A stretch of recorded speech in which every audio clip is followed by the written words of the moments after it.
ST आरक्षणाच्या अंमलबजावणीचा प्रश्न मिटवतो. नरेंद्रजी मोदी साहेबांनी सोलापुरात देखील शब्द दिला होता धनगर समाजाला.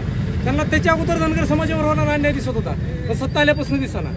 त्याच्यानंतर गेल्या मागल्या काही 1 महिन्यापूर्वी मी मुख्यमंत्र्यांना 10 दिवसात 10 लाख मेल अशी मोहीम राबवली होती. हे मेल करत असताना संपूर्ण महाराष्ट्रातील जवळपास 12 लाख धनगर समाज बांधवांनी मुख्यमंत्र्यांना मेल केले, परंतु आजपर्यंतही मुख्यमंत्र्याचा काही मेसेज आला नव्हता, त्याला रिप्लाय आला नव्हता.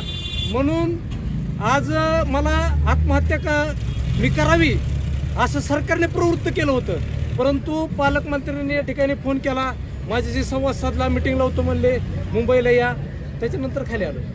काय कधी मिटिंग लावणार वगैरे काय असं आश्वासन दिलं? पत्र पाठवतो म्हणले, आता पत्र येते थोड्या वेळात.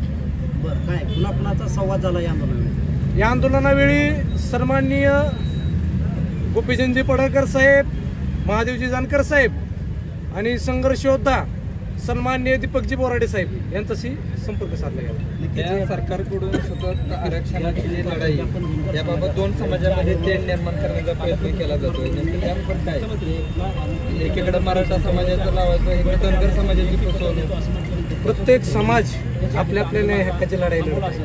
मराठा समाज असेल, दलित समाज असेल, प्रत्येकाने आपली लढाई लढली पाहिजे, वादात न पडतो. सरकार दुपळी निर्माण करायचं काम करते, ते होऊन देऊ नये. दरवेळेस इलेक्शन जवळ आलं की धनगर आरक्षणाचा मुद्दा तापला जातो किंवा तापवला जातो. तिथनं पुढे चेंज दिसेल. आता कायम 2-4 वर्ष तापवणारच आहे. कारण नेहमीच आज जसं तुम्ही सांगता आश्वासन मिळालंय, अशी आश्वासनं बारामतीत आंदोलनं केली असता, मुंबईत आंदोलनं केली त्यावेळेस देखील मिळालेली आहेत. नेहमी तोंडाला पानं पुसण्याचा प्रकार झालेला आहे. बदल दिसेल ना आता निश्चित. इथनं पुढे महाराष्ट्रात पेटवतो, सगळ्या महाराष्ट्रात ही चळवळ उभी राहणार. आजच्या दीपक भाऊ असतील, आम्ही असतील, सर्वांनी मिळून करणार आहे. आता जी पालकमंत्र्यांशी बोलणं झालं तर तुमची मागणी पूर्ण होईल असं वाटतंय का? जर नाही झाली तर पुढची दिशा काय? नाही झाली तर जया भाऊंना मी फोनमध्ये रेकॉर्डिंग करून सांगितलंय, जया भाऊ कॉल रेकॉर्डिंग होतंय, जर समजा होत असेल तरच सांगा, नाहीतर पोकळ आश्वासन देऊ नका. जो कोणी या आंदोलनाला विरोध करणार मी त्याच्या विरोधात प्रचाराला जाणार आहे. पुढे काय दिशा? तुमची मागणी होती देवेंद्र फडणवीसला बोलण्यासाठी, विजयकुमार गोरे साहेबांनी बोलणं झालं, नक्की तुम्ही समाधान आहात? समाधानी तर नाही, परंतु सर्व समाज बांधवांचं ऐकावं लागतं आज, म्हणून हे करायची वेळ आली. समाज बांधवांनी बाबा, समाज बांधवांचं माझ्यावर प्रेम आहे, त्यांना वाटतं की बाबा हा संपूर्ण आहे, म्हणून समाज बांधवांनी प्रेम दाखवलं.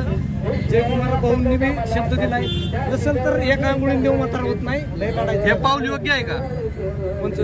सरकारला आत्महत्या किंवा आत्मदहन करणं किंवा विषाची बाटली घेऊन जाणं, जर माझ्या या आंदोलनाचे मार्ग योग्य आहेत का? ऐका की, जर माझ्या आत्महत्येने समाज जर माझा जागा होत असेल आणि समाजाचा खरा शत्रू जर कळत असेल ना, लाख वेळा बलिदान देऊ.